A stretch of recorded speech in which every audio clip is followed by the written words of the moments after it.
हर हर महादेव।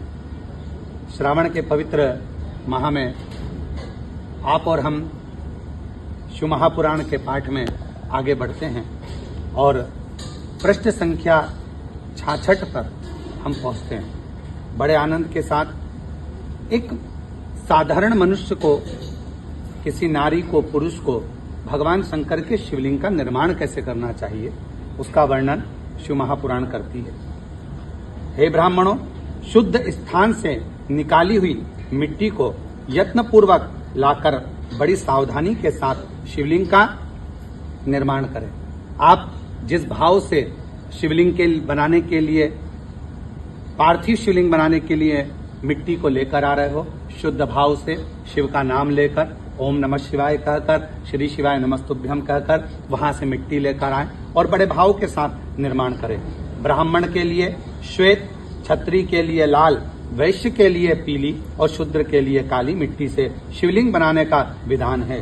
अथवा जहां जो मिट्टी मिल जाए उसी से शिवलिंग बनाए। हमारे शिव महापुराण की कथा कहती है, यदि आपको आपके अनुकूल मिट्टी नहीं मिलती है तो जो मिट्टी आपके गमले में है, वृक्ष के नीचे है या अन्य स्थान पर है, उस शुद्ध मिट्टी को लाकर आप शिवलिंग का निर्माण कर सकते हैं। ये जरूरी नहीं कि आपको वही मिट्टी चाहिएगी या वही मिट्टी का आप लाकर शिवलिंग का निर्माण करेंगे। जो मिट्टी आपको मिल जाए, आपके क्षेत्र में जो मिट्टी आती हो, उस मिट्टी से पार्थिव शिवलिंग का निर्माण किया जाए।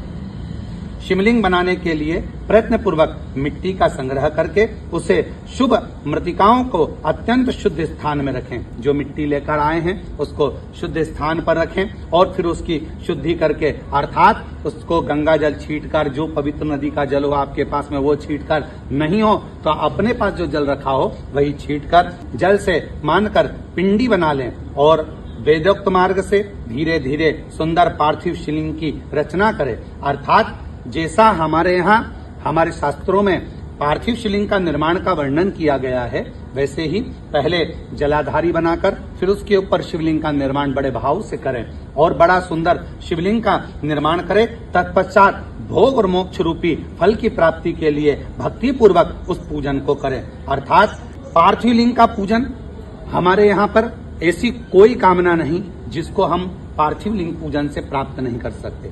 भगवान शिव की आराधना के अनुसार यदि आप पार्थिव का पूजन करते हो, जिस कामना से करते हो, चाहे भोग की कामना हो, मोक्ष की कामना हो, कोई वस्तु की कामना हो, कोई अन्य कामना हो, वो सारी कामनाएं बाबा देवाधिदेव महादेव पूर्ण करता है। श्री शिवाय नमस्तुभ्यं।